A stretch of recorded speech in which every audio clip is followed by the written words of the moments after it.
Umwaka wa 2019 Repubulika ya Demokarasi ya Kongo yabonye umuyobozi mushya Felix Antoine Tshisekedi wo mu ishyaka rya UDPS ryashinzwe na se Etienne Tshisekedi warwanyije ubutegetsi bwa Perezida Mobutu igihe kirekire.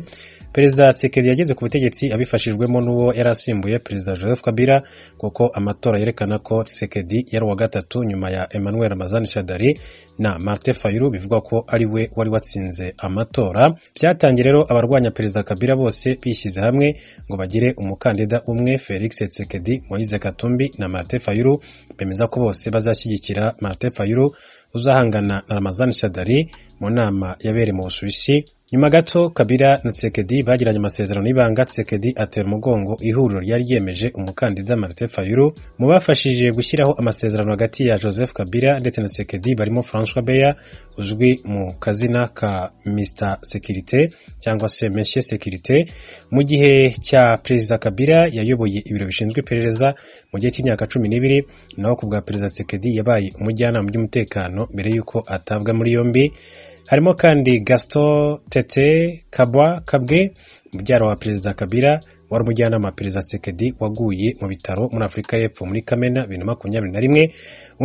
Indi nkingi kandi ya mwamba muri aya masezerano ni Vital Kamerhe, wari perezida w'inteko ishinga amategeko mu gihe cya Kabila, yanabaye kandi umukuru w'ibiro bya Perezida Tshisekedi, nyuma aza gufungwa ashinjwa kunyereza amafaranga nubwo aheruka kwinjizwa muri guverinoma.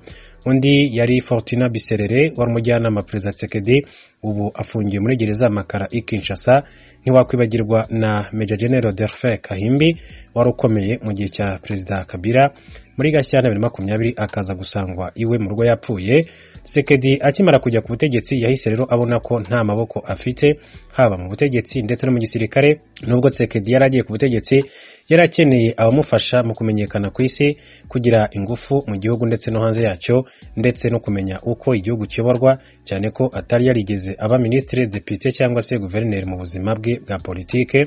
Kuba Kabila yarahereje Tshisekedi ubutegetsi, ntabwo yarananiwe kuguma ku butegetsi, kuko bizwi neza ko muri Kongo Kinshasa nta matora abayo, ahubwo usabwa kuba warishyiriyeho abakora muri komisiyo y'amatora bagutangaza ko watsinze, ndetse no mu rukiko rushinzwe kurinda itegeko nshinga rwemeza ibyatangajwe na komisiyo y'amatora. Perezida Kabila rero yaramaze imyaka isaga 18 ari ku butegetsi, aho inzego zose z'igihugu zashyizweho nawe, harimo igisirikare, inzego z'iperereza, umucamanza ndetse na komisiyo y'amatora. Ihuriro rya Kabila ryitwa Front Commun pour le Congo FCC yari rifite imyanya irenga 2/3 by'inteko ishinga amategeko yose, mu gihe yari afite abaminisitiri 42 kuri 65 bagize guverinoma. Inyiturano ya Tshisekedi rero yabaye kwigizayo abamushyize ku butegetsi, ku buryo ibyo yasezeranye na Kabila bita agaciro. Yafunze General Kahimbi, nyuma aza gupfa arozwe. Hakurikiraho Maître Kabwe, nawe bivugwa ko yishwe n'uburozi. Naho Vital Kamerhe na Beya barafunzwe bambikwa icyasha, bari bakomeye muri politiki ya Kongo. Impinduka zikomeye kandi zigizayo abo Tshisekedi yitaga aba Kabila n'umwaka ushize mu kwezi kwa 10, ubwo yashyiragaho umukuru w'ingabo bakomoka hamwe, Lieutenant General Christian Tsiwewe, wari ukuriye ingabo zimurinda. Yasimbuye Lieutenant General Celestin Mbara, wahise yoherezwa mu kiruhuko cy'izabukuru, ariko mu by'ukuri yazize kwitwa umuntu wa Kabila. Tsiwewe nk'umuntu wari ushinzwe kurinda Tshisekedi yagize uruhare rukomeye cyane mu gisirikare cya Kongo igihe Kabila na Tshisekedi bari batangiye kutumvikana, aho yakoresheje amafaranga menshi cyane agura abajenerali ngo bajye kuri Tshisekedi, abatabishaka akabashyiraho igitutu ko azabafunga, kuko nta musirikare ujya mu bya politike. General Tsiwewe yabaye kandi umukuru w'ingabo mu gihe Tshisekedi yazamuye ingengo y'imari y'igihugu ya Kongo, y'ingabo z'icyo gihugu cya Kongo FARDC, aho igeze kuri miliyari y'amadolari. Akaba kandi afite akazi katoroshye ko amatora agomba kuba uyu mwaka, igisirikare cyose cyumvira Tshisekedi, ndetse kandi bakibagirwa uwitwa Joseph Kabila. Tshisekedi yaje no kwigarurira inteko ishinga amategeko, ubwo uwari perezida wa Sena Alex Tambwe Mwamba yeguzwaga. Noneho abari abadepite ndetse bo mu ishyaka rya Kabila bakajya mu rya Tshisekedi kugira ngo bagumane imyanya mu nteko ishinga amategeko. Abadepite kandi beguje uwahoze ari minisitiri w'intebe wo mu ishyaka rya Kabila Sylvestre Ilunga muri Mutarama 2021, nyuma y'ukwezi kumwe beguza na perezida w'inteko ishinga amategeko Janine Mabunda. mu myaka 5 ishize Tshisekedi yarwanaga no kwigarurira icyizere n'ubuyobozi mu gihugu.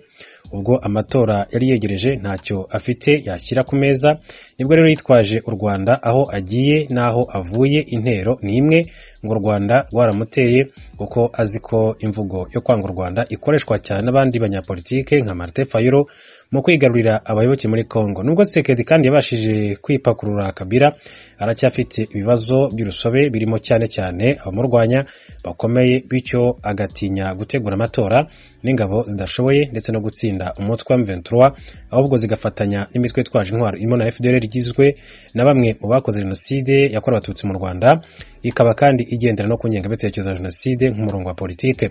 Si Kabila gusa, Tshisekedi kandi yagambaniye kuko akijya ku butegetsi yifashishije u Rwanda yemera amasezerano y'ubuhahirane, ariko kubera inyota yo gukunda ubutegetsi ariko adashoboye aza kuyasesa.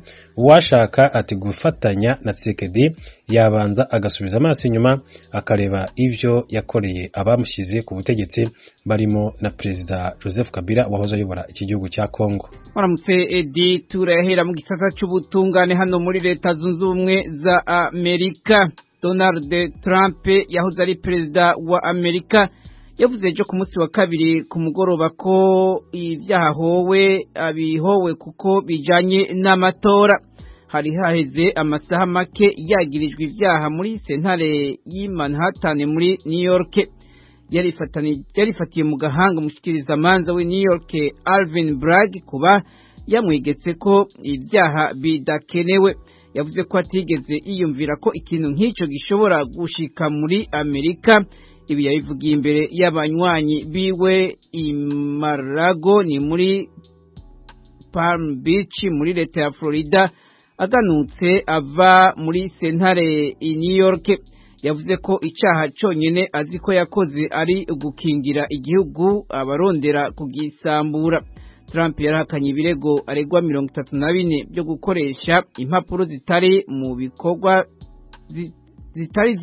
mu bikorwa byiwe by'urudandaza. Abashikiriza amanzi b'i Manhattan bamwagiriza ko yarishe amafaranga y'igifukamunwa ku bagore babiri imbere y'amatora yo mu 2016 kugira ibyo bakoranye ntibije ahagaragara bifukirwe.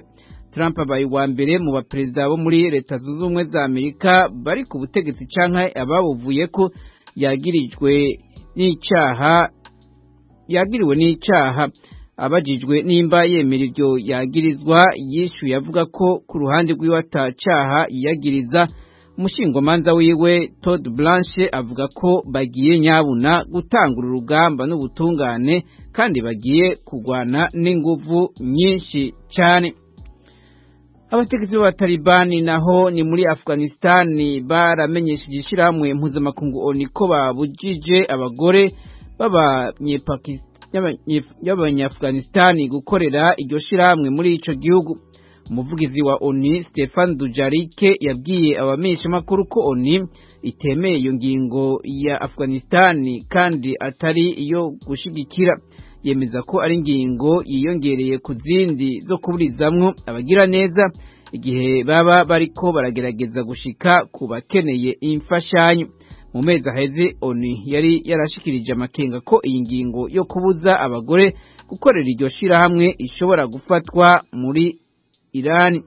Kuri uyu wa kabiri umugwi wa ONU muri Afghanistan UNAMA wavuze ko abagore b'Abanyafghanistan bawukorera bakiri mu mirimo mu bice byo mu gihugu, ariko ntibiramenyekana igihe iyo ngingo izotangura gushigwa mu ngiro. ONU ifise abakozi hafi 4,000 muri Afghanistan, hafi 3,300 ni abenegihugu b'ico gihugu. Igitigiri c'abakenyezi barimwo ariko ntikiramenyekana.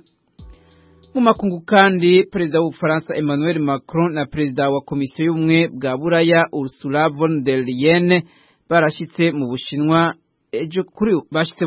kuri uyu wa gatatu. Bari mu rugendo rw'iminsi 3 rutumbereye kuganira na Perezida Xi Jinping ku guhanahana urudandaza, agateka ka muntu hamwe n'intambara muri Ukraine. Rubaye Ubushinwa n'Uburusiya bariko baratsimbataza bikomeye imigenderanire hamwe n'ubucuti. rubaye kandi urugendo rwa mbere Perezida Macron akoze mu gihugu cy'Ubushinwa kuva mu 2019. Eka ni n'ubwa mbere von der Leyen agendeye ico gihugu nk'umukuru wa komisiyo y'ubumwe bwa Buraya. Abasesenguzi mu bijyanye n'imigenderanire bavuga ko atakintu urwo rugendo rwitezwe ko kuvamwo, babona ko abo bategetsi babiri boba bagiye nyabuna gusaba Ubushinwa kugabanya gushigikira Uburusiya mu ntambara burimwo muri Ukraine. Ivyo navyo bakabona yuko Ubushinwa budashobora kubikora. Byitezwe ko Perezida Macron na von der Leyen bazoganira na Perezida Xi Jinping ku munsi wa kane w'ejo. Washington, ijwi rya Amerika. Nayo muri Irani abana b'abanyeshuri bashika kuri 200 baratwawe mu bitaro ejo kuwa kabiri nyuma yo guhabwa ishano. Ibimenyeshamakuru vya leta bivuga ko iri shano ryatumye ibihumbi by'abanyeshuri bagwara. Abo bakobwa